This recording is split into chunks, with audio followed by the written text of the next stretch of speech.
Hello guys, welcome to my YouTube channel, Arabong Hilaw, PSKSA. Hindi ko kayo napagbigyan sa iba't ibang request ng mga interview dahil nasa Hague ako. Nanggaling ako muna sa Doha tapos sa Hague. At marami kayong katanungan, hindi ko maisagot ng maayos. Tapos pagdating naman, sobrang busy naman natin mula nung Lunes. So ngayon lang tayo nakapag-schedule. Kasabay pa ni Senator JV, pasensya po. Pero I think I have to answer some of the questions as they keep arising this week. Unang-una sa lahat, nalilito po ako dito sa paiba-iba na pahayag ng ating administrasyon tungkol sa barangay elections. At dahil dito, kinumbida ko si Vice Chair Iqbal na sumama sa atin. The administration has been flip-flopping so much in the barangay term bill that it's becoming highly suspicious, at least to me. The Senate passed the bill on third reading noong January 14 pa. Shortly thereafter, I received word that the administration would prefer a 6-year term for the next election in 2029, June. True enough, the House of Representatives passed on second reading January 27 a bill setting the term of barangay and SK officials to 6 years and moving it to December 2025. By then, the only issues that remained were two: whether the barangay term would be 6 or 4 years, and whether the next BSKE would be 2027 or 2029, which I duly reported to our barangay officials in the Liga as well as the SK. However, before the session break, February 3, the Senate passed on third reading a bill which postponed the BARM election. While I did not agree with the postponement of the BARM, in the same manner that I did not agree in the postponement of 2022, kasi gustong-gusto ko na matuloy na ang BARM election, isang pangako natin sa ating mga kapatid na Muslim, I did not think that the same bill would negatively impact the barangay term bill. Ngayon, nagdududa ako kung may connection ba itong barangay at yung BARM election. Ano ba ang ginagawa sa ating mga eleksyon? Apparently, postponing the BARM elections to October 2025 was not enough. Pinagtatakahan ko kasi kung sabi nila may issues ng peace and order that kinakailangan na i-postpone yung BARM election, bakit itinuloy pa rin yung local elections sa Muslim Mindanao where the same context, the same conditions prevailed? There are people perhaps in the administration who want more and they want to postpone the BARM elections yet again. Unfortunately, the barangay and SK term will be the victim of the greed of these people, clandestinely working on another BARM election postponement. You see, it would be very difficult admitted to conduct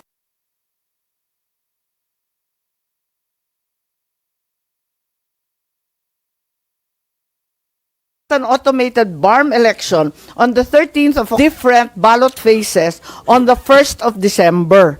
One or the other must go.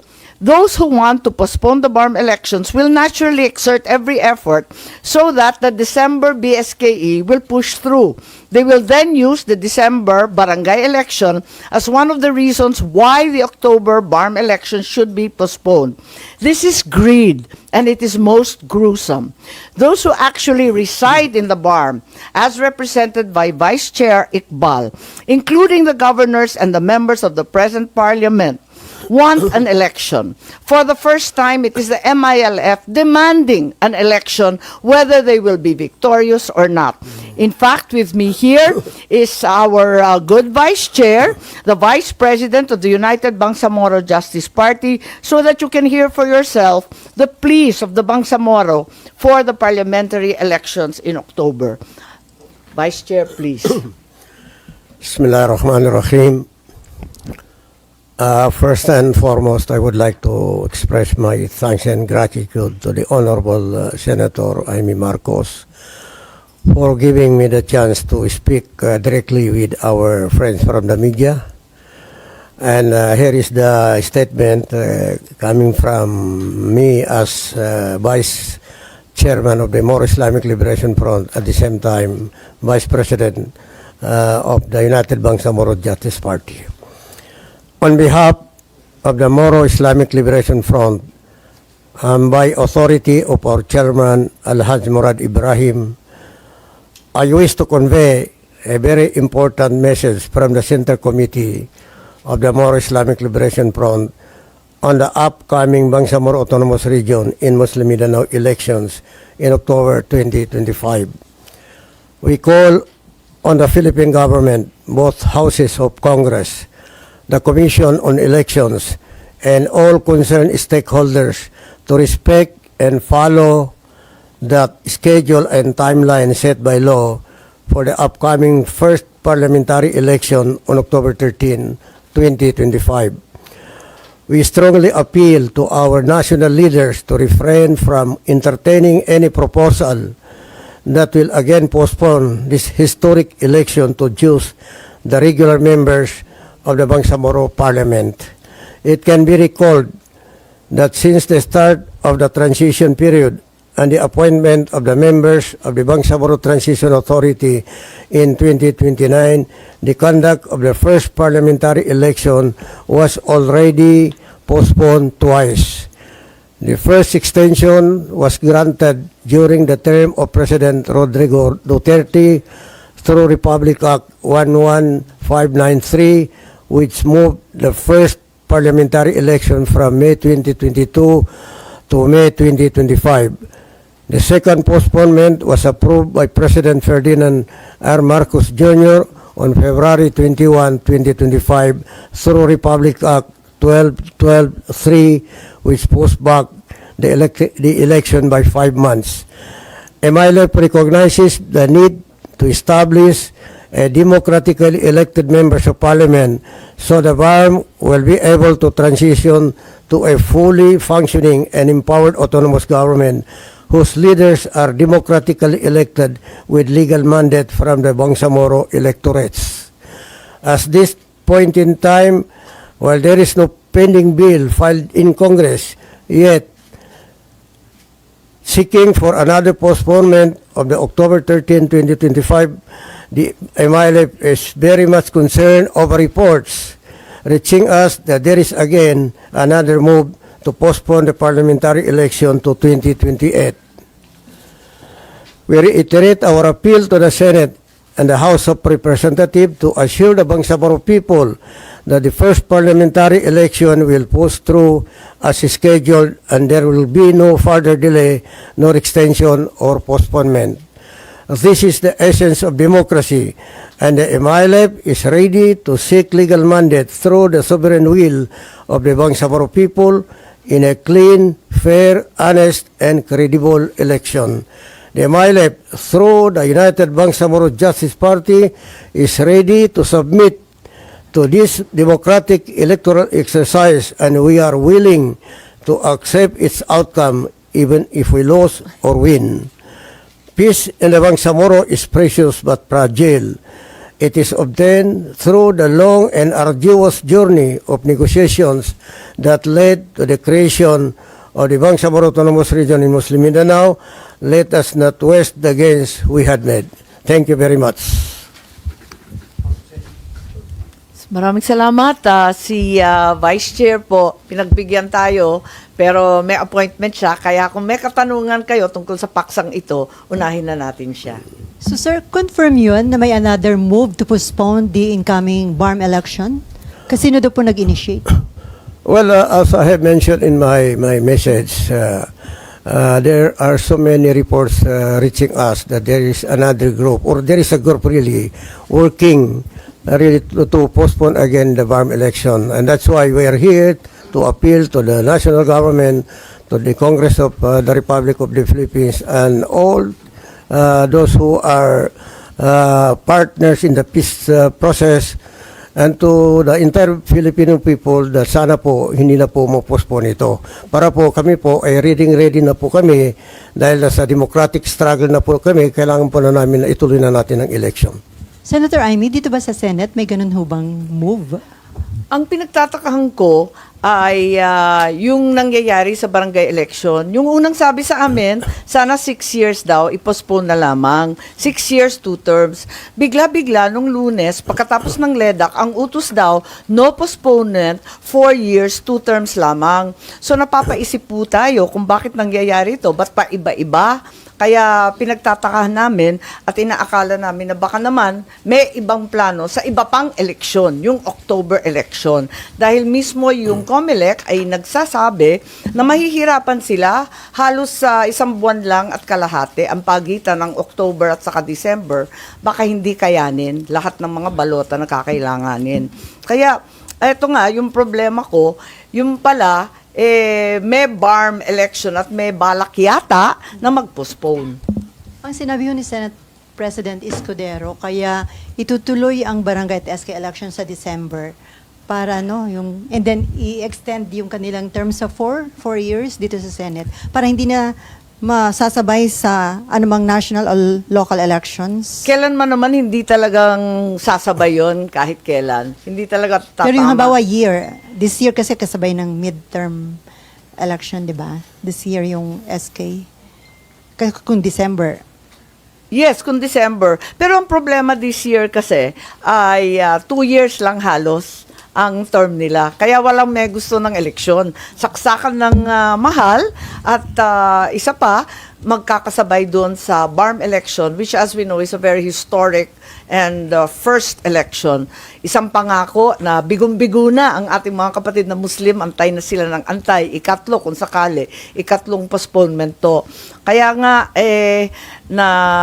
nanghihina yung mga liga ng barangay at walang nararamdamang gobyerno sa ibaba dahil imbis na tulungan yung mga barangay na siyang mukha ng gobyerno sa ibaba, binabawasan ng kapangyarihan at sadyang pinapahina. Walang bumababa na project, yung mga programa, yung kaayusan, walang suporta sa agrikultura, sa pagkain, hanggang sa gabineta lang lahat. Ano yon? Puro drawing? Anong akala nila? Cartoons? Hindi naman dapat ganun. Palawakin natin ang kapangyarihan ng barangay, ang kanilang termino. At yung 4+4 na sinasabi ng LEDAC, mas bawas pa yun kesa sa present term nila, 3+3+3 or total of 9 years, magiging 8 pa. Kaya nagtataka ako, ano kaya ang pakay nito? Kasi sabi nila, abangan daw yung susunod. Yung pala, may kilos na yung BARM ipopostpone. Kaya itutuloy yung barangay. So may time pa ba, ma'am, para i-postpone delay yung BARM election? Matatapos na yung 19th Congress. So sa 20th, yun ang plano, ma'am, pagpasok ng 20th? Parang may ganun. Parang may nagsasabi na ipopostpone sa 20th Congress. So nakausap niyo na po si SP Escudero kung talagang decided na ituloy ang SK election, barangay and SK Well, election? pinaalam ko kay SP Escudero, natutol talaga ako dyan. Sinabi ko pa nga, kung ang problema, ako yung author at ako yung sponsor, tanggalin na yung pangalan ko, matulungan lang ang ating mga barangay na maipospone para matuloy-tuloy ang kanilang trabaho at proyekto. At higit sa lahat, ituloy na yung BARM election sa wakas. Ang tagal na nating nag-iintay niyan.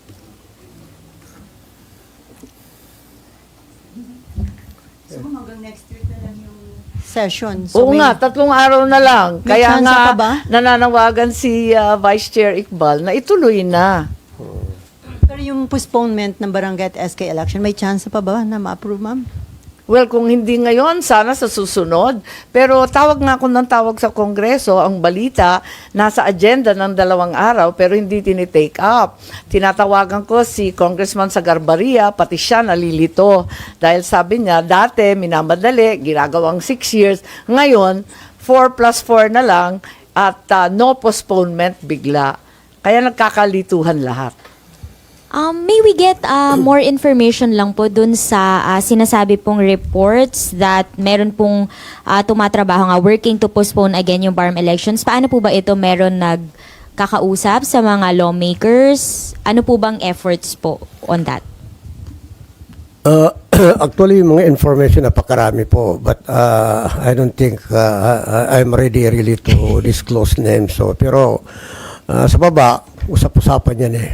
Saka Yung mga personalities na involved, while I cannot disclose their names, alam namin as yung mga tao na may direct benefit pag ma-postpone po ang BARM election po. Pero I'm not ready to name names. Pero hindi Malacanang initiative, sir. Sir, ang info nyo, walang kinalaman na Malacanang, sir. Ano po?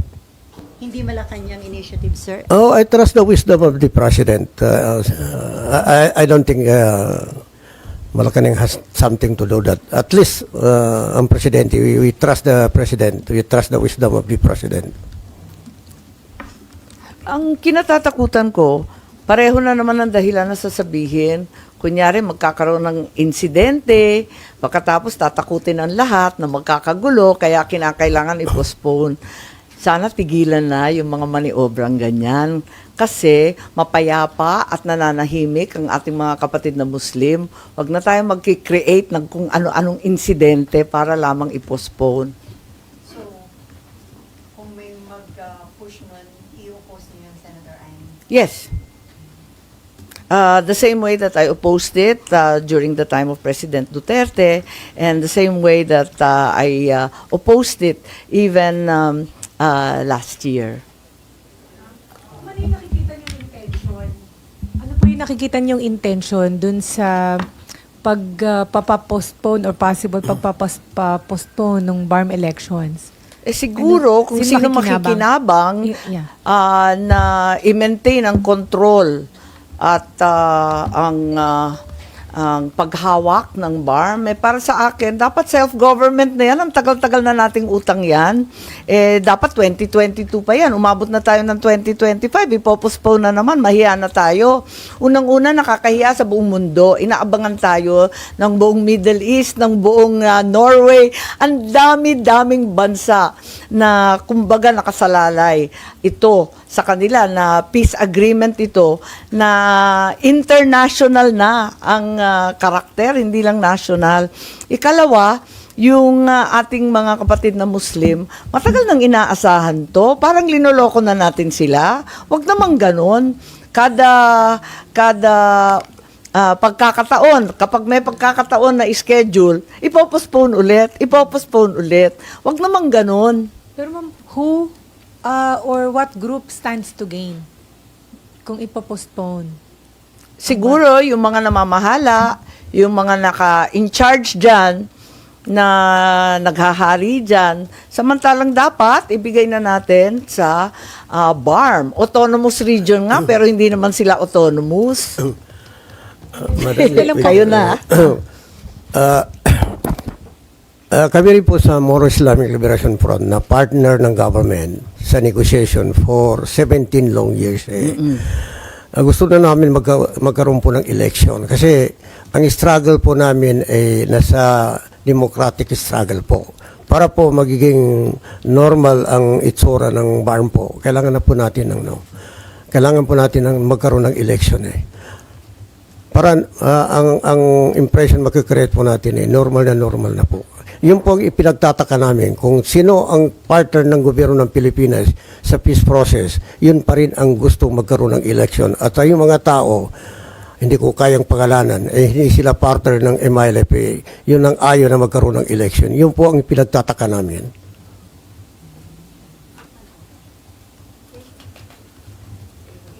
Thank you, Vice Chair. Thank you, maraming salamat. Ay, mag-greet pala kami. Eid Mubarak. At bukas, may magandang piyesta ang ating mga kapatid na Muslim. Ayan, baka gusto rin ninyo mag-greet. Yes, tomorrow is a very important day for entire Muslims in the world, especially in the Philippines, in the BARM in particular. It's the day of sacrifice, it's the day of peace. At sana po, umpisa na po yung talagang tunay na kapayapaan dito sa Pilipinas at saka the whole of Mindanao and the BARM. Maraming salamat po for giving me the chance, Madam, and to the members of the media na makapagsalita po ko. Maraming salamat. Thank you. Sige po, Madam.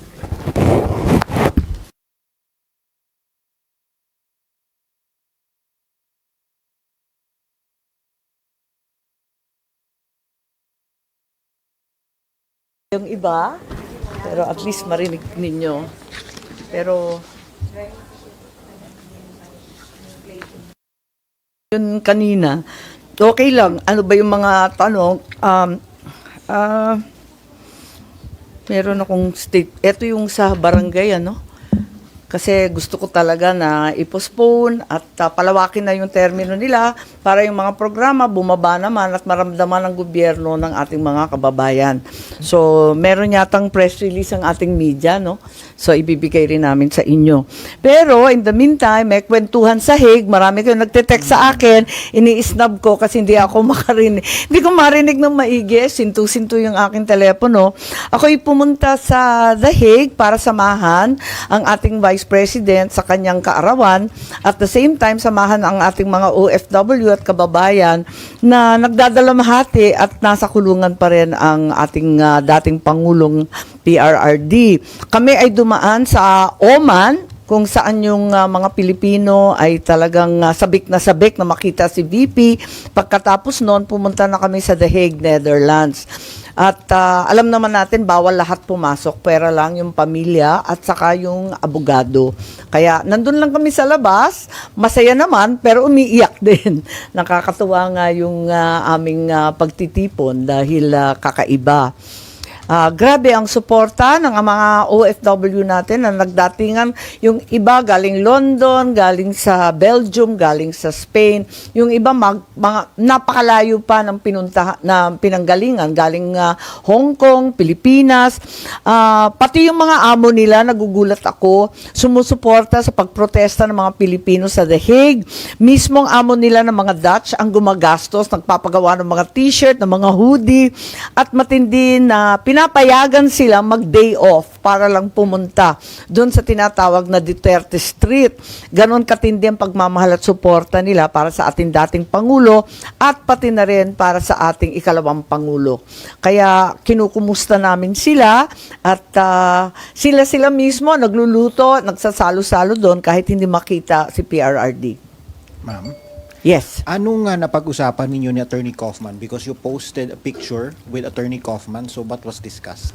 Well, first time ko siya ma-meet, kaya meet and greet lang kami at nagkamustahan lang kami doon at sinubaybayan pala niya yung ating mga hearing dito sa Senado at nagpasalamat tungkol sa nangyari kay Tatay Digong.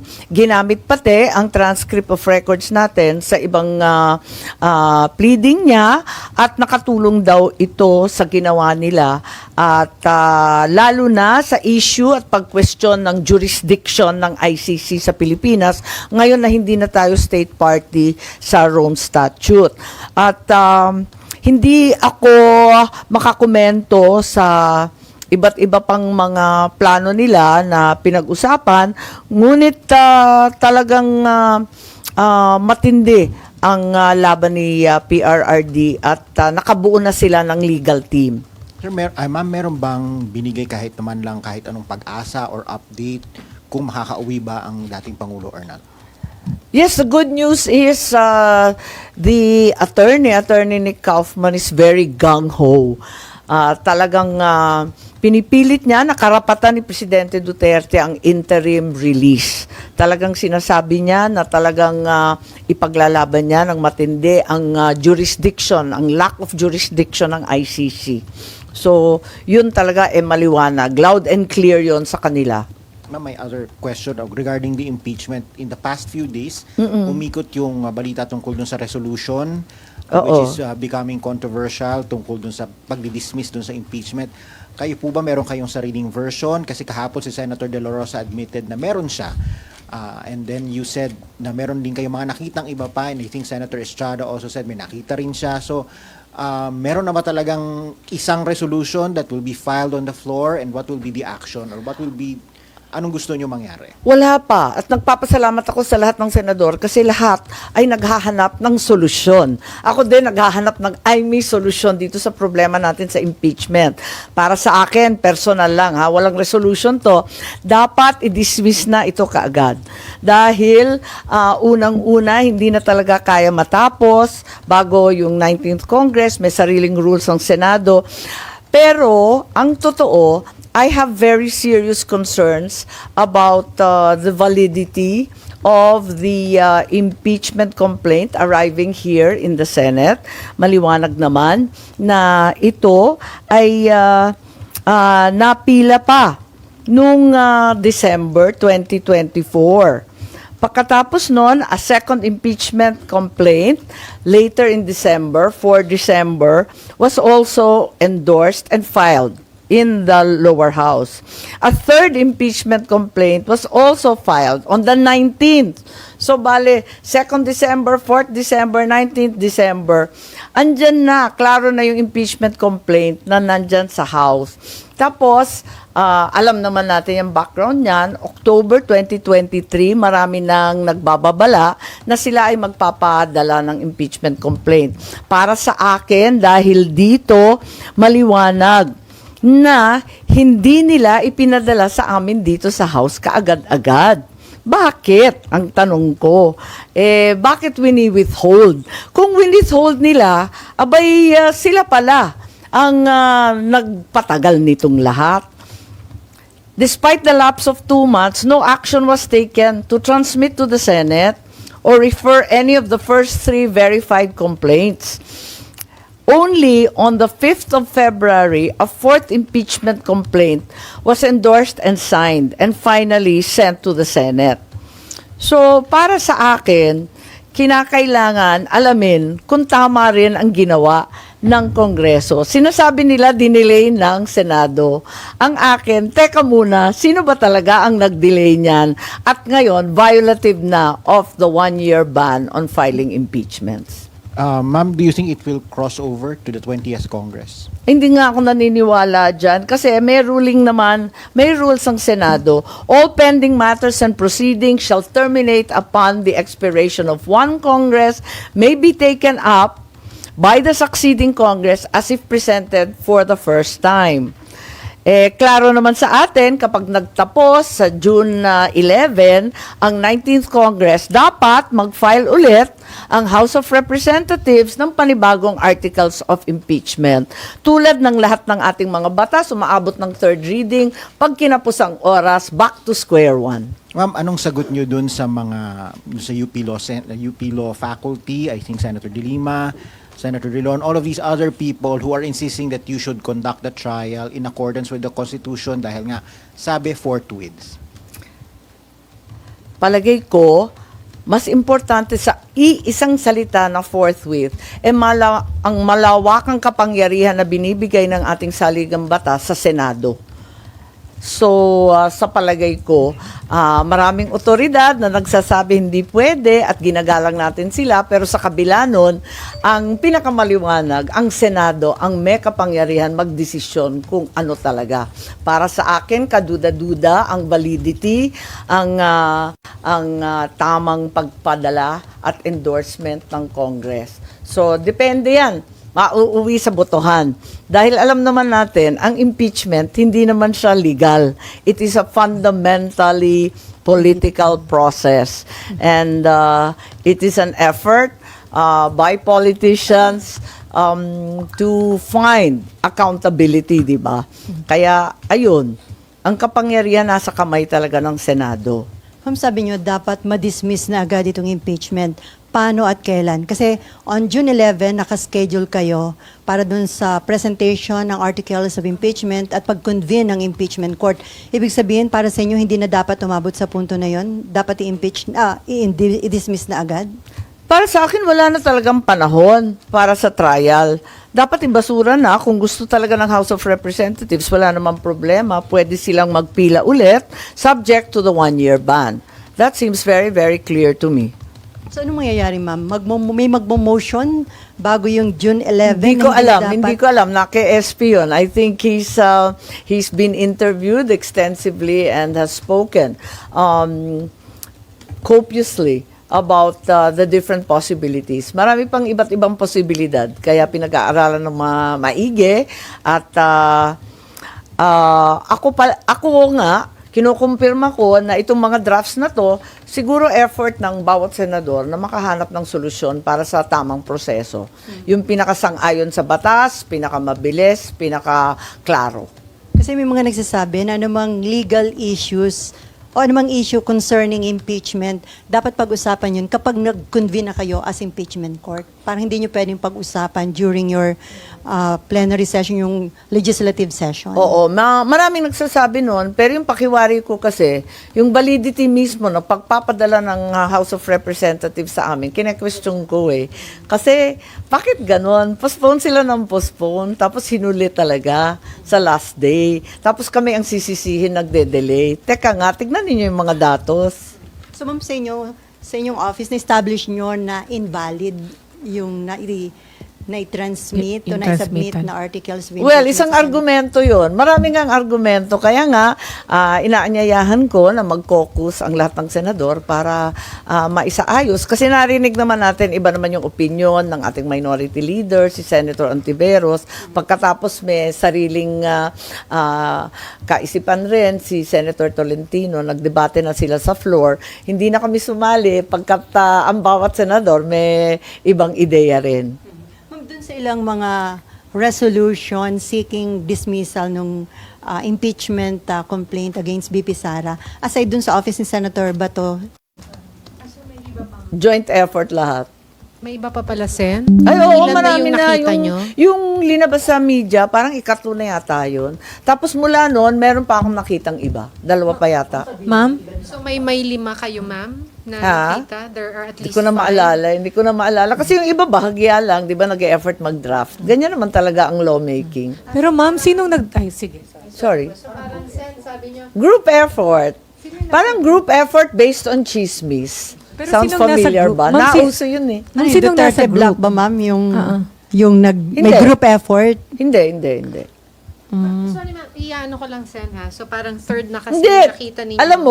Alam mo, tuwing may panukala, lahat talaga tulong-tulong. Ganon talaga yun. At walang kinalaman sa partido, sa Duterte 5, sa kung Solution. Kasi, lahat hindi sila- naghahanap ng solusyon kung paano gagawin to, kung papatawirin hanggang sa 20th Congress, kung magkukumpuni ng impeachment court, kung iiwasan na yon, i-dismiss outright, kung ano ang ibig sabihin ng forthwith, at kung talagang nag-delay yung Congress at violation na ito ng 1-year ban. Lahat kami talagang naghahanap ng solusyon. Nakakasunog na ng kilay ito gabi-gabi, sa totoo lang. Walang maliwanag kasi yun nga, tulad ng sinabi ko kanina, the reality is the Constitution gives the Senate great breadth and leeway to formulate its own rules in what is essentially an exercise in political accountability. Hence, it's but right that the politicians and those elected by the people formulate their own rules and pass judgment. Ma'am, ba't yung mga nakikita namin na copy o draft ng resolution, walang nakalagay sino yung author o nag-introduce dahil hindi pa confident yung... Hindi, I think nakita naman at pinakita dun sa metadata, COS ni Senator Bato yung pinakita. Pero doon sa nag-introduce or author, walang pangalan. No, but it's very clear. It's the COS of Attorney Joanne, yung COS ni Senator Bato. At sinabi niya nang galing sa office niya. So Sen, you mean nakakita? Palagay ko wala namang masama doon. Lahat talaga nag-e-effort na maghanap ng liwanag sa dilim. Pero ma'am, sabi niyo po group effort para parang ano yung Hindi naman group effort na katulad nung pag-aresto at pagtangay kay Presidente Duterte. Ito, ibig ko sabihin, lawmaking is not a solo flight. No, we always work together, So, and certainly we explore all possibilities. It's not a straightforward rule imposing process eh. Kasi yung procedure dito, 'di ba ang lawak-lawak nga at wala naman sa rules na maliwanag kung anong dapat gagawin. So kinakailangan alamin kung anong makakabuti sa atin. Opo ma'am, but ang direction ma'am ng lahat, quote-unquote lahat ay is to Hindi ko towards alam kung dismissal? lahat. Hindi ko alam kung lahat. Ang akin lamang, ang duda ko, hindi lamang ang sinasabi o tinatawag na mga Duterte ang interesado sa pag-dismiss. Ang pakiramdam ko, mismo ang administrasyon ay may mga grupo na nagsasabi na wag nang ituloy at baka mapahiya lang sa numero. So ma'am, ang hinahanap ngayon ay yung remedyo Or sabi nyo nga, I mean, Solusyon. solusyon para Yeah, hindi, I mean, para walang solusyon. mapapahiya sa Ewan ko situation. yun lang ang pakiramdam ko. So, saan nakakita rin ba kayo ng reso na nasa admin side?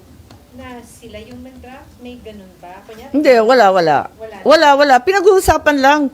At saka kanya-kanyang draft ng maliliit na provision, ganyan. And then, ma'am, sa tingin niyo makakakuha ng numero sakaling pabotohan na sa plan? Hindi ko alam talaga kung anong plano. Si SP ang nagpaplano. Pati yata si SP, kinukonsulta yung iba at kinakausap yung iba kung anong dapat gawin, kung anong mainam. At yung panawagan niyo na magkaroon ng caucus, kailan niyo gusto at anong gusto niyo mapag-usapan? Sa lalong madaling panahon para magkaklaro na at magkadireksyon na kami. Before June 11, sana. Dapat lang para June 11 kasi tapos na eh. but when you said groups, ma'am, na Hindi, linuloko lang. Binibiro ko lang kayo tungkol sa group effort, ha? Baka akala ninyo talagang may group effort. Nasesentensyahan na yan, ha? Hindi. Ang ibig ko sabihin, sa Senado, lalo sa plenary, syempre, lahat may kontribusyon. Ganyan talaga. na ibig sabihin, ma'am, when you said yung groups, there are groups na nagsasabi na magandang wag nang ituloy kasi baka mapansin. Naririnig ko. Are we talking about groups in the Senate? In the Senate and outside the Senate. So, we're talking about senators who are aligned with the administration? Marami. Pero paano yun, ma'am? May mga grupo din, like may mga nag-rally na mga nananawagan, convict Sara, dapat daw panagutin or harapin yung kaso. May mga Sa different sectors. sana ba yun, ha? Chine-check ko nga eh. Ang totoo, Other days.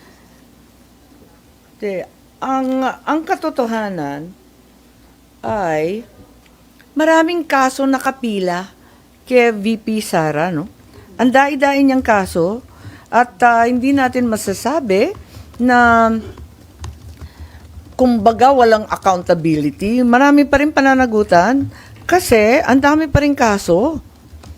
Nakita naman ninyo sa COA, sangkatutak pa ang kaso sa COA, disallowance regarding the confidential funds, nakatenga pa rin yan on appeal before COA Commission. May 3 petisyon tungkol sa confidential funds sa Supreme Court. So tuloy-tuloy pa rin yan. Tapos may COA proceedings sa 2023 confidential funds about OVP, pati na rin ang DepEd. So, hindi kumbaga makakaligtas kung may anomalya man. Talagang maimbestigahan to ng todo-todo. At para sa inyo, Meron pang DOJ criminal complaint. Tapos meron pang, di ba ito yung grave threat, inciting to sedition? Chine-check ko eh. Kasi yung iba sinasabi, makakaligtas, makakalusot. Hindi naman, wala naman lusutan. Alam naman natin ang ending ng impeachment, di ba? Magpipila pa rin ang kaso. Ang totoo, may kaso na eh. so para sa inyo, yun ang mas tamang step or Well, sa ngayon, unless mag-umpisa na naman ang panibagong impeachment. Pero ma'am, kasi may mga sinasabi rin na pag hindi nag-impeachment trial, that would deprive the Vice President of her opportunity to defend herself dun sa mga allegations. And sabi din naman niya, handa siyang humarap, gusto pa nga niya ng bloodbath. So why deprive her of that? Ang sa akin naman, walang kinalaman sa pakiramdam o nais ni VP. Ang sinusundan lang natin yung batas. Para sa akin, mali yung pagpapadala rito. Invalid na kagad. Kasi 4 na complaint. Bakit inupuan yung 3? So ma'am, yung Tapos magtututuro ngayon. Hindi naman yata tama yun. Ma'am, yun ba yung practical way out of this? Na yun, makita na invalid siya. I'm not really So, looking for a way out because like I said, there will be no way out. Accountability will remain and responsibility will have to be assigned. If there's any malfeasance, misfeasance, nonfeasance, if there's any criminal act involved, certainly COA, the Supreme Court, the DOJ will get to the bottom of it. Ma'am, you're vying for Senate presidency. Naniligaw ka na ba sa mga kasamahan mo para suportahan ka? Hindi. May nakisuyo lang sa akin kung baka ako na lang daw ang tatakbo. Palagay ko, ang gusto lang nila, makipag-umpugan ako kitambaloslos. Kay House Speaker. Pero hindi seryoso yun, ma'am? Or are you seriously considering to...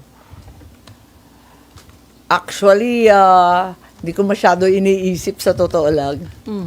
Kus- Will you say no? Ha? No. If you are offered, will you say no?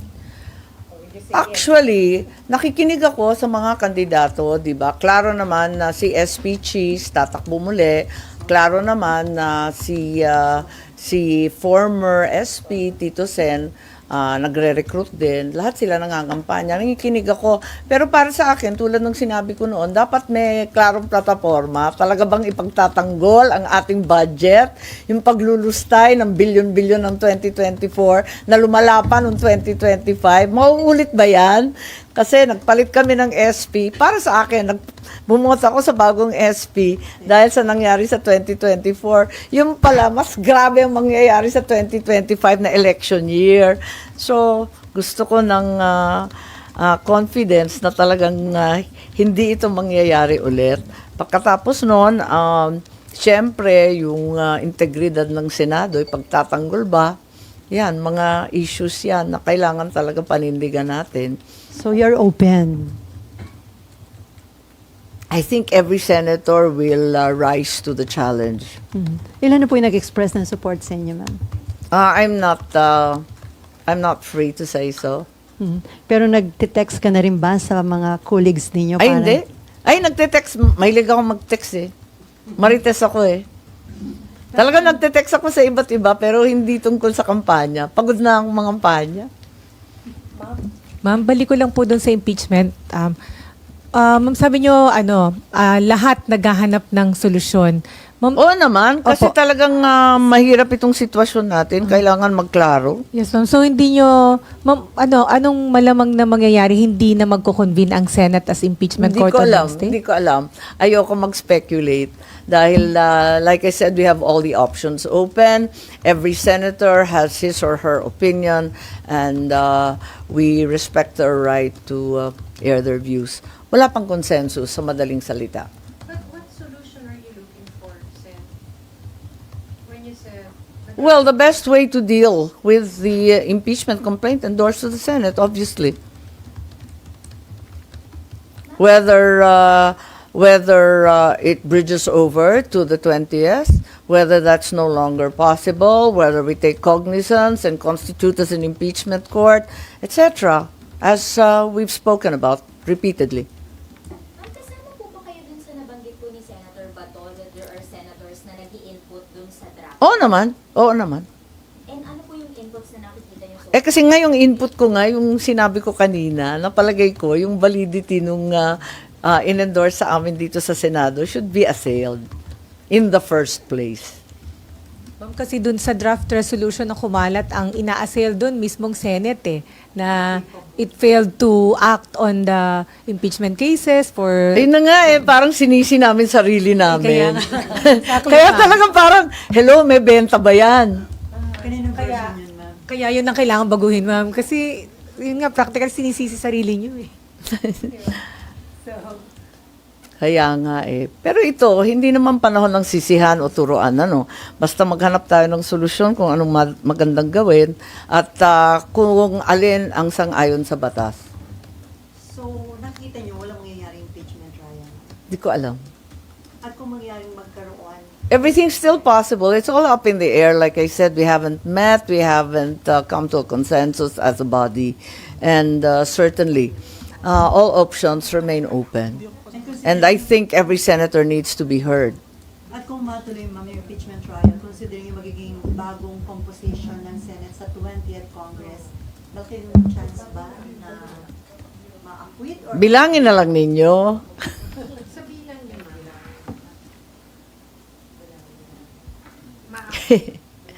if it's a political... Bilangin na lang ninyo nga. Sen, can Can we clarify? Can we clarify, Sen? Do you think there's no numbers to convict the Vice President as we speak of the composition, whether sa 19th or 20th Congress? Well, I've loosely said that walang numero. Pero ang realidad, kapag impeachment, it stands and dies on the basis of evidence, clearly. So I can't make such a roughshod statement, given that the reality is no evidence has been presented at all so far. Ma'am, yung ibang mga senators po, they are maintaining na constitutionally bound yung Senate to convene. That's right. That's the argument of the minority. Opo, pero ang argument niyo po ba is dahil invalid yung articles of impeachment na pinadala ay wala na din yun, yung ganong... Well, I have very serious concerns about the validity of the impeachment endorsed to the Senate. So para po sa inyo, hindi na kayo bound to act on that articles of impeachment. Pero ako lang yun, no? Yun yung input niyo. Kanya-kanyang input kasi di ba? Pati si SP may sariling input din Parang ganun din ang iniisip niya. Marami rin nag-argue sa forthwith. Meron ring si Senator Tolentino na functionally dismissed. Kanya-kanyang kwento yan So, pakinggan natin lahat para maganda yung solusyon. Yung effort na maghanap ng solution para ma-dismiss yung impeachment case against VP Sara. I don't think that's necessarily the case. I don't think an outright dismissal is the goal of each and every senator. Ang totoo, iba-iba ang pakiwari nila. Yung iba, siguro, iniisip kung paano tatawid sa susunod na kongreso. Yung iba, dapat magkumpuni ng impeachment court. Hindi ko pa alam So ma'am, close ka kay VP Sara. Never ba siya na nag-request na hanapan ng solution? Ay nako, abogado yun. Hindi yan pag-uusapan. Alam niya, magiging huwes ako Never kayo nag-usap privately. Hindi nga, ako nga inaawat Ay, magdahan-dahan ka, mag-judge ka dyan.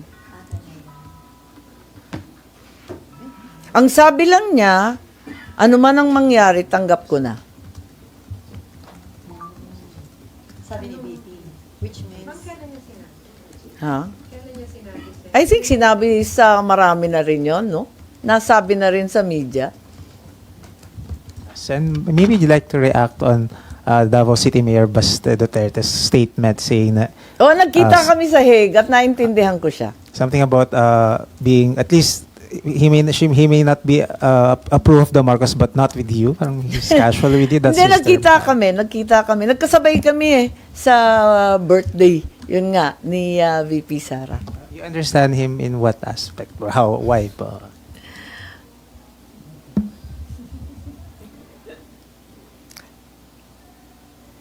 Lahat ng Maka-Duterte, lalo na yung pamilya ng Duterte, talagang masama ang loob sa nangyari. Maski ako, umiyak nung nabalitaan ko.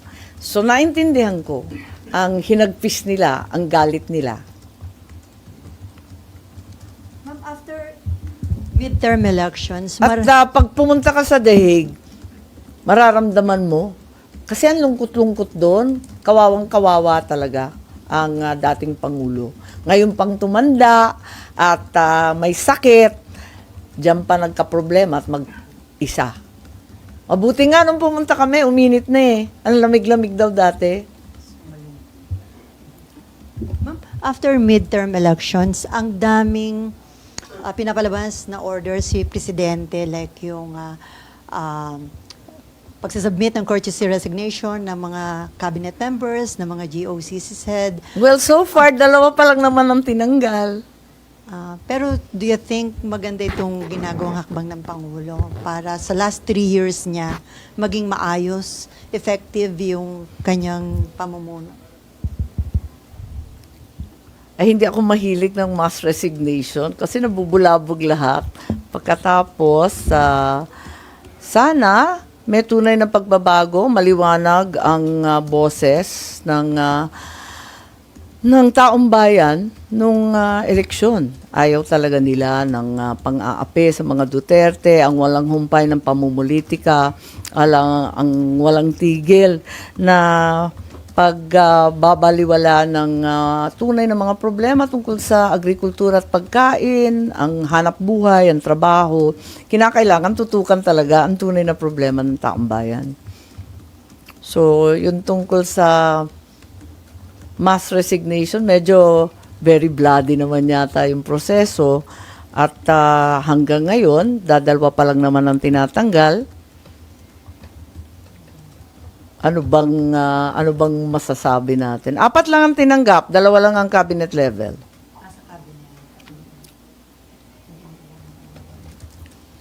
Hindi, nakakakaba yun eh, di ba? Tapos, it may have given the wrong signals about the country, and in some way also jeopardized our economy, ang ating stock market, ang ating mga negosyante at investor kinabahan. So, parang nakaka-nervous naman na nangyari kung ang pakay lamang idadalawa palang gabinete. At nagtataka rin ako sa biglaang pagsara o babala na magsasara yung EDSA, di ba? Narinig natin si JV kanina, si Senator JV, tama naman yun. Bakit biglaan na sasarahan yung EDSA na wala namang alternative? Paano naman yung tao na, eto nga, nagrereklamo tayo sa traffic dahil sa may sasakyan tayo. Paano pa yung nagko-commute? Mas lalo. At may nagtanong sa akin, isa sa inyo tungkol sa San Juanico. Yung San Juanico Bridge sa Leyte at Samar. Malaki rin problema kasi biglaan na lamang inanunsyo na kinakailangan daw ng repair and rehab na bilyon-bilyon. Tinitingnan ko from 2018 to 2025, ang liit-liit lang na binibigay, halos pintura lang yata at konting rehab.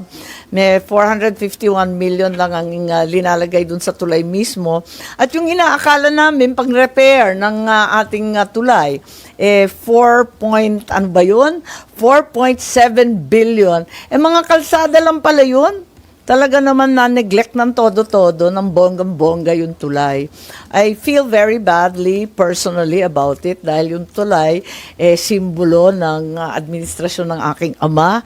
Parang pinakamagandang infrastructure project yon nung panahon na yon, 1973. At yun nga, pinag-ugnay ang dalawang lalawigan, 2 isla, at pinag-abot ang mga tao at mga magsasaka, yung kanilang mga produkto pwede nang ikalakal at ibenta. Biglang napabayaan pala ng todo-todo, ilang taon, mga rine-repair lamang yung mga kalsa-kalsada. Alam naman natin, mas malakas ang racket doon, samantalang ang tulay talagang napakahirap na trabaho. Very specialized bridge engineers ang kinakailangan. Ano pa ba ang tinanong ninyo sa akin? Senator? Hindi ko alam kung sino dapat sisihin kasi yung the roads going to San Juanico Bridge entitled the Maharlika Highway, linagyan lang ng titulong San Juanico, hindi naman pala yung tulay. Ayun. Ma'am, Yes? Ma'am Cliff Benson po from Bloomberg. Ma'am, yung move po to de facto dismiss the impeachment complaint, how do you assess po yung support ng mga senators? I have no being idea. support? I have no idea. It's just being mooted as one of the options. Thank you po. Sorry, I cannot enlighten mo. Wala, hindi ko alam eh. Hindi ko alam. Kasi pinag-uusapan lang. Oo. Yung tungkol sa San Juanico, babalikan ko lang, sana mabigyan na ng subsidy for the transport cost. Kasi right now, only light vehicles are allowed. Walang bus, walang truck. Kawawa naman yung mga taga-Samar. 3 Samar yan, Northern, Eastern, and Western Samar. Kinakailangan nila ng subsidy ng transport cost for basic commodities. Magroro man lang sana, mabigyan sila ng konting tulong, agri-products, construction materials, lahat na para. Talaga naman. Wag naman sana tuloy-tuloy yan. At kung aayusin, pwede ba yung mismong tulay na ang ayusin? Thank you, ma'am. Group effort. Na kakayanin dahil sa BARM election.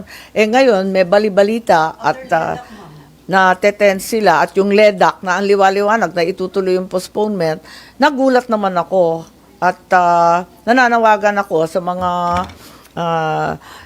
kinauukulan na i-reconsider nila dahil yung BARM, napaka-importante. Yung barangay, there's no urgency naman as a matter of fact. Kung kakausapin mo yung ating mga LGU, talagang hirap na sila eh. Ang bigat nitong eleksyon na to, may todo akap, todo AX, naku talagang gapang. So kung may postpone man yung barangay, dapat hindi yung BARM. Tama, dapat baliktad. So okay lang na ma-postpone yung barangay at SK, wag lang yung barn. Dapat ma-postpone talaga yung barangay at SK. Umupo lang sila ng 2 taon. Ang laking gastos, sayang. Balik na naman tayo sa bardagula ng eleksyon. Parang hindi pa sapat yung nangyari sa ating mga kapatid na Muslim. Ma'am, ano ba yung status dito sa Senate ng postponement ng barangay at SK? Kami third reading na kami, nag-aantay kami. Nung January pa kami, tapos February, tapos doon sa Congress, ganun din. Nag-aantay din sila kung kailan ma-agenda. Hindi ba nag-bycam na kayo? Hindi pa, kasi naghihintay sa Congress. Ang sabi ni Congressman sa Garbaria, wala pang notice ang speaker. Nagugulat ako kasi noon ang timbre ng admin, pwede ba paspasan na yan, ipostpone na kaagad-agad at 6 na taon na. Bakit bumaliktad? Yan ang himala. Kung baka i-adapt yung Senate version, di ba sa inyo ma'am postpone and Postpone 4 years, 3 terms. Ngayon, nalugi pa sila, naging 4 years times 2 terms, which is less than the existing 3 years times 3 terms. Parang kinakawawa yung mga barangay. Dapat mag-isip-sisip sila kasi nahihirapan na nga tayo na ipababa yung mga programa ng gobyerno. Tatanggalin pa yung mga termino, yung mga kapangyarihan ng barangay, babawasan pa yung term. Talagang hindi na aabot sa taong bayan. Pero yung House version, 6 years. Nakakagulat nga yung LEDAC Kasi kung titignan mo yung listahan, puro pang negosyante, di ba? Yung 1 to 10, puros pang big time. Akin lang. Yung House version, 6 years. Pwera lang yung yung open access. Yung open access yung bill ko. Yun. Pero yung iba, pang negosyante, sana naman meron rin tayong nakita na tungkol sa trabaho, tungkol sa agrikultura, sa murang pagkain. Wala Okay rin yung eleksyon na in-endorse. Tapos yung maliliit, yung pinakamaliit na sangay ng pamahalaan na barangay, isasantabi pa. Yes, please. Sorry, Nilpa. Ma'am, kailan na ulit yung election na in-endorse ninyo? Kung i-postpone to what? Yeah, yung version kasi sa House 6 years, sa amin 4 years. Tapos kapag 4 years, 2027 dapat ang eleksyon, ayon sa Senado, ayon sa Congress 6 years, 2029. Iniiwasan ng pilit yung 2028 kasi sabay na naman ang presidential. Pero sa inyo ma'am, 2027 yung election. Oo, kasi ayaw pumayag ng napakahaba na termino dito sa Senado. Pero 4 years, 3 term din yun, ma'am. Yes, 4 years, 3 terms, tulad ng dati, yung sinauna. Pero yung House, 6 years, 2 terms lang. Yes, pero 12 years rin ang ending. So wala bang intention na i-adapt ng House yung Senate version o yung Senate version i-adapt? Wala hindi pa nila nakakalendar. Nakakalendar ng 2 araw, pero hindi tinitake up. Kaya nga, nagtataka ang lahat at nagdududa na may kababalaghan. Ano yung kababalaghan na yun? Ayun na nga, yung BARM. Kaya sila kinakabahan. Okay, thank you, ma'am. Okay guys, yun lang ang video natin for today. At don't forget to follow, like, share, subscribe to my YouTube channel. At marami pong salamat sa inyong lahat. God bless everyone. I love you all. Bye-bye.